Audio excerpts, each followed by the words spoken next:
तो ये तस्वीरें हम आपको लगातार दिखा रहे हैं। ये गवर्नर हाउस के बाहर की तस्वीर है, जहां पर एक तरफ खबर ये देखिए अजित पवार यहां पर पहुंचे, सीएम एकनाथ शिंदे भी यहां पर पहुंच गए। हालांकि कोई रिएक्शन यहां पर लेने की जब कोशिश की गई तो कुछ भी अभी कह पाना इसीलिए भी नहीं जरूरी होगा क्योंकि जो फॉर्मूला सेट हुआ है या जो बातचीत हुई है, अब राजभवन से जब निकलेंगे तो फिर क्या होता है सबके सामने आ जाएगा। और अजीत पवार दरअसल अपने समर्थकों के साथ भी पहुंचे हैं, विधायक ही नहीं है, और साथ साथ छगन भुजबल भी वहां पर पहुंचे हैं, ऐसी भी जानकारी निकलकर सामने आ रही है। एनसीपी नेताओं के साथ इससे पहले उन्होंने बैठक की थी। बैठक में क्या कुछ रणनीति बनी है वो अब से थोड़ी देर बाद पता चल जाएगा, लेकिन दिलीप वलसे पाटिल की भी मौजूदगी बताई जा रही है। हसन मुश्रिफ, धनंजय मुंडे, किरण भी मौजूद है। सरकार में अजीत पवार शामिल हो सकते हैं अपने तमाम विधायकों के साथ। और इससे पहले भी हमने देखा था कि जब शरद पवार ने इस्तीफा दिया था तो अजीत पवार को यह लग रहा था कि हो सकता है उन्हें पार्टी प्रेसिडेंट बना दिया जाए, लेकिन ऐसा नहीं हुआ। और उसके बाद तमाम तरह की नाराजगी भी अजीत पवार की निकलकर सामने आई। हालांकि कोशिश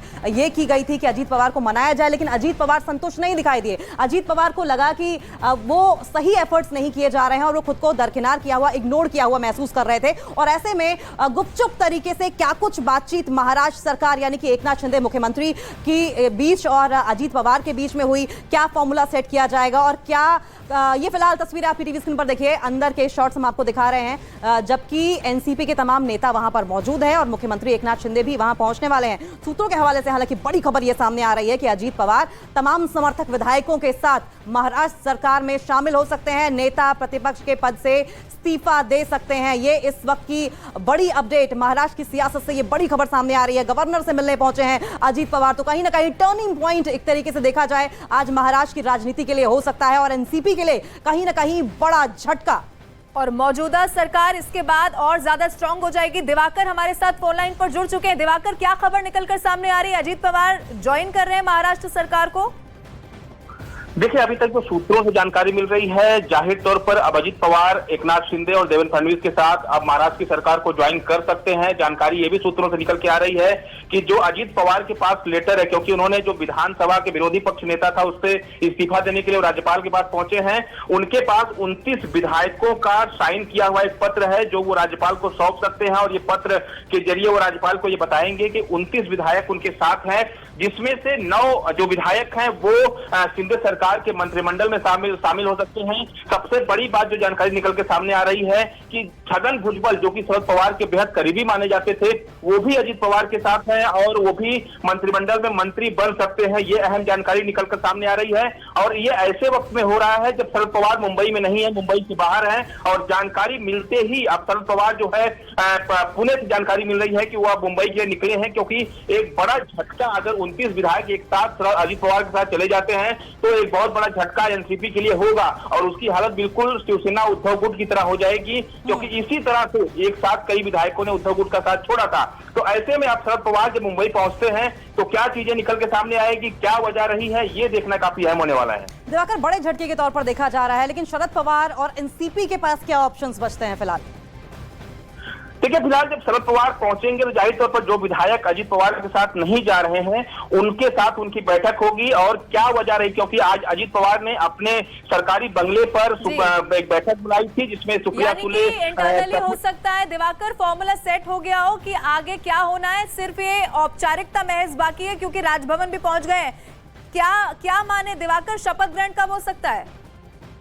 देखिए, जानकारी अब तक यही मिल रही है कि अजीत पवार के साथ मुख्यमंत्री एकनाथ शिंदे भी इस वक्त राजभवन में मौजूद हैं और आज शाम 4 बजे के आसपास ये शपथ ग्रहण होने की पूरी संभावना जताई जा रही है, क्योंकि अजीत पवार कोई देरी नहीं करना चाहते हैं, क्योंकि उन्होंने एक बड़ा फैसला लिया है। अपने जो साथी विधायक हैं, जो उनके सपोर्टर हैं, विधायक हैं, उनके साथ जो है वो अब एक पत्र लेकर राज्यपाल के पास पहुंचे हैं और उम्मीद यही जताई जा रही है, क्योंकि महाराष्ट्र के मुख्यमंत्री भी इस वक्त वहां मौजूद है, तो आज शाम को 4 बजे के आसपास ये शपथ ग्रहण जो है राजभवन में हो सकता है। ऐसी जानकारी अब तक निकल के सामने आ रही है, लेकिन ये जानकारी अब तक निकल के सामने 9 जो विधायक हैं एनसीपी जो अजीत पवार के साथ हैं, वो विधायक जो है मंत्री पद की शपथ ले सकते हैं अजीत पवार के साथ। और अजीत पवार को हो सकता है कि उप मुख्यमंत्री का जो पद है वो अजीत पवार को दिया जाए।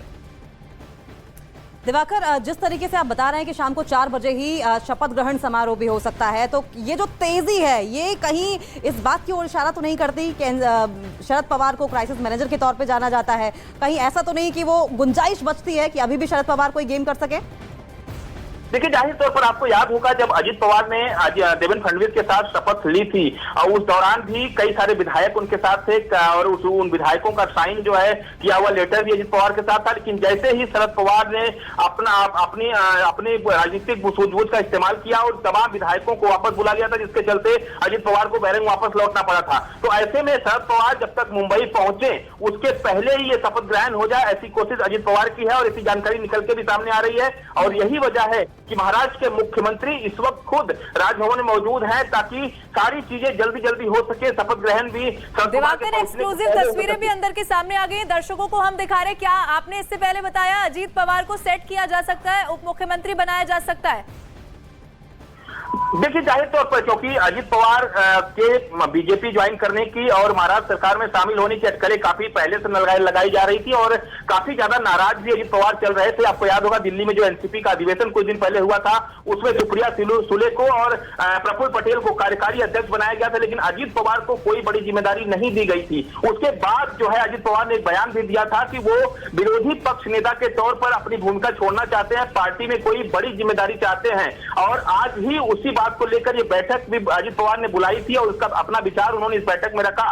उस समय सुप्रिया सुले और प्रफुल्ल पटेल भी उस बैठक में मौजूद थे और उसके बाद अजित पवार ने कदम उठाया है कि वो सीधे राज्यपाल भवन पहुंचे, राज्यपाल से मिलने के लिए अपना इस्तीफा जो विरोधी पक्ष नेता का है उन्होंने उनको सौंपा है। और इसके साथ ही जो 29 विधायकों का उनको सपोर्ट जो उन्होंने दिखाया है पत्र पर, उसे भी राज्यपाल को सौंपा है। जब शपथ ग्रहण होगा तो माना यह जा रहा है कि देवेंद्र फडणवीस के साथ महाराष्ट्र की सरकार में एक और उप मुख्यमंत्री होगा और वो होंगे अजित पवार।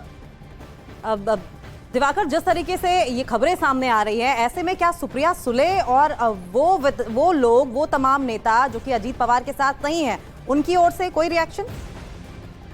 देखिए, अभी तक कोई रिएक्शन नहीं है क्योंकि सभी को इंतजार है शरद पवार के मुंबई पहुंचने का। शरद पवार जब मुंबई पहुंचेंगे तो जाहिर तौर पर वो अपने नेताओं की बैठक बुलाएंगे। उस बैठक में सुप्रिया सुले भी होंगी, प्रफुल्ल पटेल भी होंगे। और एक अहम जानकारी है, जब सुप्रिया सुले को जो है ये जब कार्यकारी अध्यक्ष बनाया गया था, शरद पवार ने बनाया था, तब भी अजित पवार ने नाराजगी दिखाई थी। अजित पवार सुप्रिया सुले से उम्र में बड़े हैं और जब शरद पवार ने इस्तीफे का ऐलान भी किया था उस वक्त भी अजित पवार ने सुप्रिया सुले को कहा था कि तुम इस मामले में कुछ मत बोलो, मैं बड़ा हूं, मैं बात करूंगा। तो कहीं ना कहीं जो मतभेद है भाई बहन में और इस परिवार में, वो निकल के सामने आ गया था। लेकिन फिलहाल इस वक्त की सबसे बड़ी राजनीतिक हलचल ये है कि अजित पवार जो है वो विरोधी पक्ष नेता के पद से अपना इस्तीफा देने जा रहे हैं। क्या नंबर कितना है ये कुछ पता चल पाया? क्योंकि आपने कहा 29 विधायकों के साइन का लेटर है, इधर जानकारी मिली है 16 विधायकों के साथ पहुंचे, आंकड़ा कितना है अभी अजीत पवार के साथ? देखिए, जो सूत्रों से जानकारी निकल सामने आ रही है, अजित पवार की जो सपोर्टर है उनसे निकल जानकारी सामने आ रही है, उसके मुताबिक अजित पवार के पास जो पत्र है जो राज्यपाल को सौंपेंगे उसमें 29 विधायकों के नाम है। अब पहले भी अजित पवार ने जब देवेंद्र फडणवीस के साथ शपथ लिया था तब भी उन्होंने कहा था कि उनके पास 29 से 30 विधायक हैं, लेकिन शरद पवार ने पूरा गेम ही वो पलट दिया था। और अब ऐसे में अजित पवार की पूरी कोशिश है कि उन्होंने अगर इस तरह का कोई बड़ा कदम उठाया है, एनसीपी छोड़कर वो बीजेपी ज्वाइन करके और महाराष्ट्र सरकार में शामिल होने जा रहे हैं, तो जाहिर तौर पर उनकी पूरी कोशिश होगी कि शरद पवार के मुंबई पहुंचने से पहले ही ये तमाम चीजें हो जाएं और शपथ ग्रहण भी जल्द से जल्द हो सके। अब ऐसे में अब शरद पवार जब मुंबई पहुंचेंगे तो क्या राजनीतिक हलचल बढ़ती है, कितने उनके विधायक, कितने उनके नेता जब उस बैठक बुलाएंगे विचार करने के लिए तो कितने लोग पहुंचते हैं, ये देखना काफी अहम है। लेकिन इस वक्त सबसे बड़ा नाम जो है छगन भुजबल, काफी सीनियर नेता है एनसीपी के, उनके मंत्रिमंडल में शामिल होने की जानकारियां सामने आ रही हैं। तो ऐसे में अब देखना यह अहम है कि क्या वाकई छगन भुजबल शरद पवार के से हटकर अजित पवार के साथ जाकर वो मंत्रिमंडल में शामिल होते हैं कि नहीं होते हैं। लेकिन अजित पवार ने जो पत्र दिया है उसमें यह जानकारी निकल के सामने आ रही है कि छगन भुजबल भी उन 29 में शामिल है जिनका नाम उस पत्र में है। जी, और ये पत्र गवर्नर को सौंपा जा चुका है, इस वक्त ये बड़ी अपडेट बता रहे हैं। लेकिन जिस तरीके से दिवाकर आप बता रहे हैं कि अजीत पवार को डिप्टी सीएम बनाया जा सकता है, ऐसे में देवेंद्र फडणवीस की आगे आप क्या भूमिका देखते हैं? देखिए, जाहिर तौर पर अब अजित पवार के लिए सामने ये है कि जब वो उप मुख्यमंत्री बनेंगे तो उन्हें दोनों पार्टियों में से कौन सी पार्टी ज्वाइन करते हैं। हालांकि बात ये सामने आ रही है कि वो बीजेपी ज्वाइन करेंगे, उनके जो समर्थित विधायक है वो भी बीजेपी ज्वाइन करेंगे और उसके बाद जो है एक और उप मुख्यमंत्री बीजेपी के कोटे से यानी अजित पवार उप मुख्यमंत्री बन सकते हैं। हालांकि इस पूरे मामले में अब तक बीजेपी की कोई प्रतिक्रिया नहीं आई है, देवेंद्र फडणवीस की कोई प्रतिक्रिया नहीं आई है, लेकिन खुद महाराष्ट्र के मुख्यमंत्री अगर राजभवन में मौजूद है तो जाहिर तौर पर पूरी जानकारी देवेंद्र फडणवीस को जरूर होगी कि इस पूरे प्लान की कि कैसे आगे इस पूरे प्लान में बढ़ना है। क्योंकि महाराष्ट्र के मुख्यमंत्री और उप मुख्यमंत्री जब इस तरह का कोई कदम होता है तो दोनों साथ में मिलकर लेते हैं और जब महाराष्ट्र के मुख्यमंत्री खुद राजभवन में मौजूद हैं तो जाहिर तौर पर देवेंद्र फडणवीस भी पूरे संपर्क में उनसे होंगे और क्या कैसे उसको आगे बढ़ना है, अजित पवार किस पार्टी में जाएंगे, मराठा समाज का मजबूत चेहरा, मजबूत नेता माने जाते हैं अजित पवार। 48 लोकसभा की सीटें, क्योंकि आने वाले समय में लोकसभा का चुनाव भी होना है, बहुत मजबूत स्थिति में आ जाएगी भारतीय जनता पार्टी इसके बाद। देखिए, जाहिर तौर पर लोकसभा चुनाव से पहले बीएमसी का चुनाव होना है, साथ ही साथ महाराष्ट्र की कई महानगर पालिकाओं का चुनाव होना है।